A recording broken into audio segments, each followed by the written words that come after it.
Kepang 7 dan pecut kirim ke Kaltim. Barang bagus, harga terjangkau, kirim ke pelanggan. Arto Gallery Production. Halo, assalamualaikum warahmatullahi wabarakatuh. Kembali lagi di Arto Gallery Production.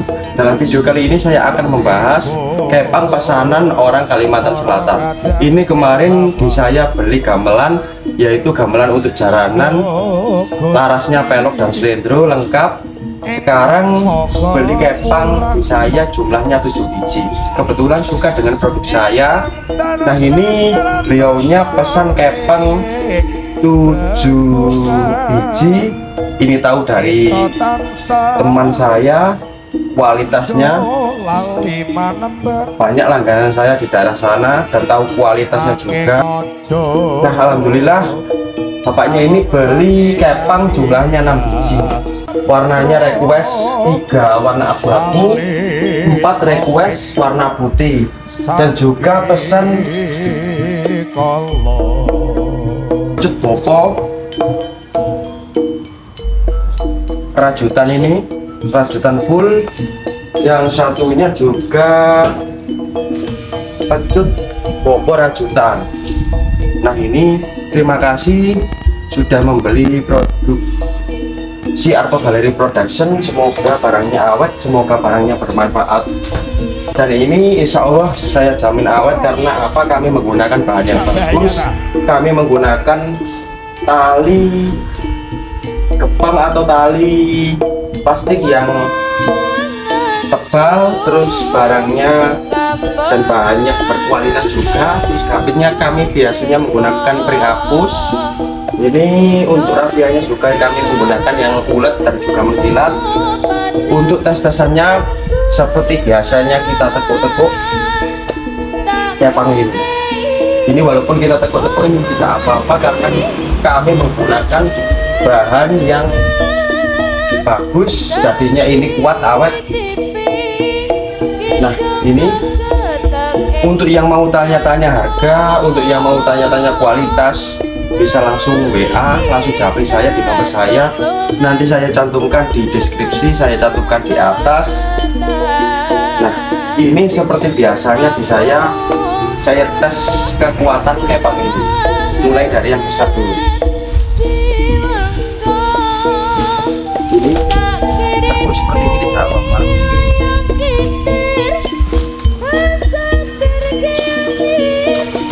Seperti semula. Kualitasnya bagus. Lalu yang ini juga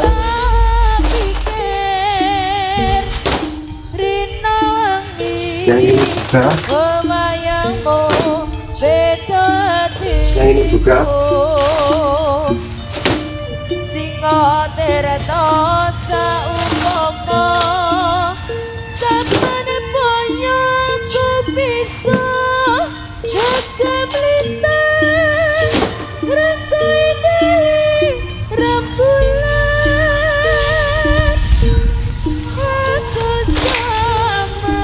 ini ditekuk-tekuk seperti ini, tidak apa-apa, kuat dan juga awet. Untuk lebih detailnya mari kita zoom kepang ini agar tahu kualitas dan bahan yang digunakan di produk Arto Gallery Production. Sekian dari saya, wassalamualaikum warahmatullahi wabarakatuh. Arto Gallery Production, salam budaya.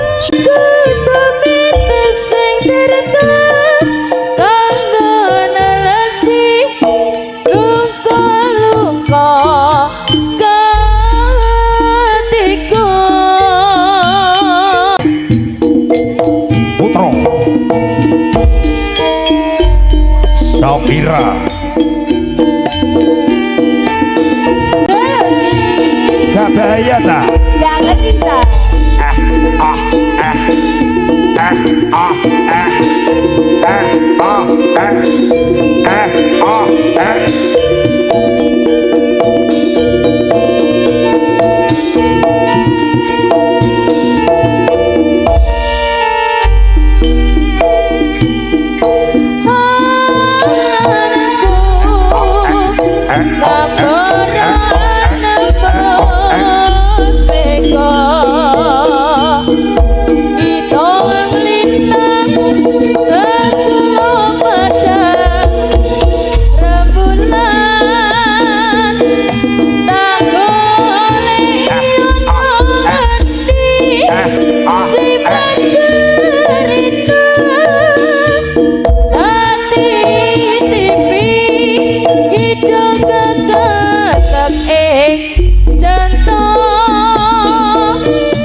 kumilir ora krasa sliramu tansah tak pikir rino wangi bayangmu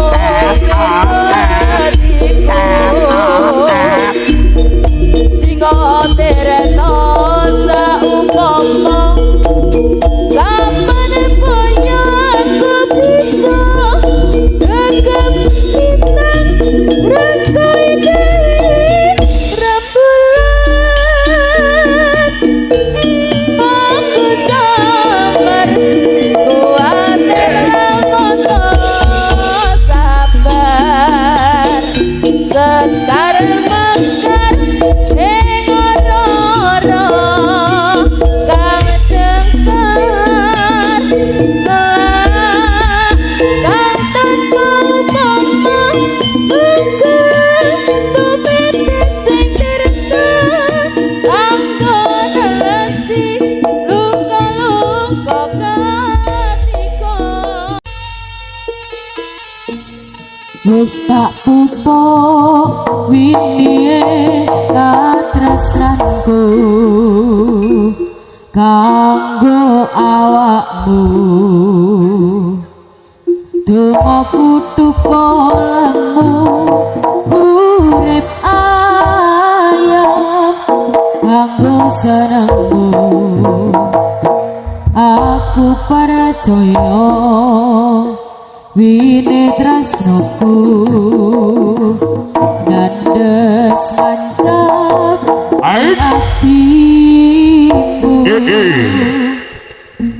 apa kurang laku ngerteni karamu aku ya wis ora nglireni nek kangen ngomong kangen rasa tukaranae mbok dieman-eman hubungane wong sing tak tresnani tak gawe sandaran ati mbok aja satru ae sayangku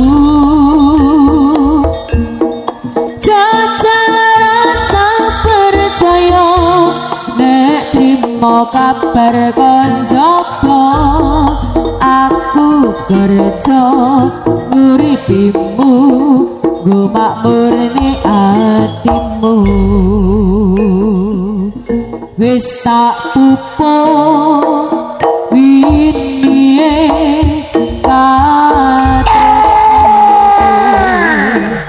kanggo awakmu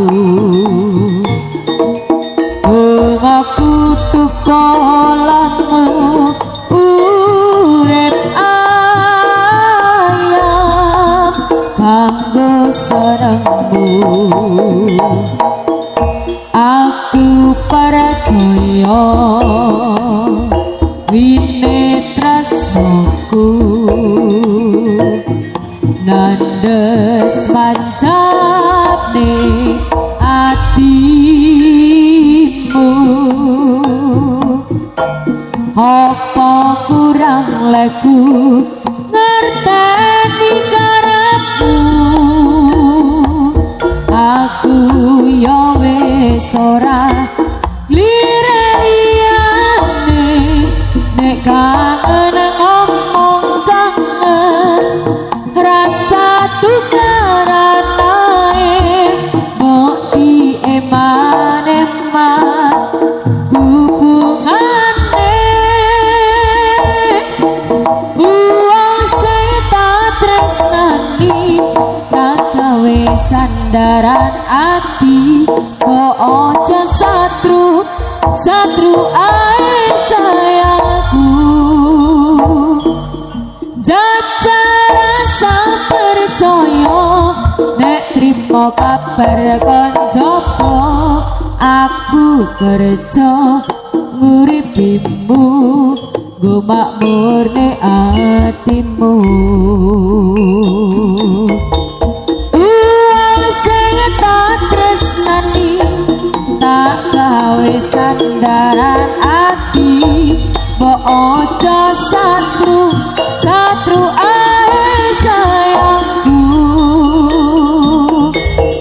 jajal rasa percaya nek trimo kabar koncoku aku kerja nguripimu gumakmur ning atimu.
Niki Pak, kula packing niki pecute kalih. Terus kula bonusi pecut niki. Niki kula bonusi Pak, niki bonusane.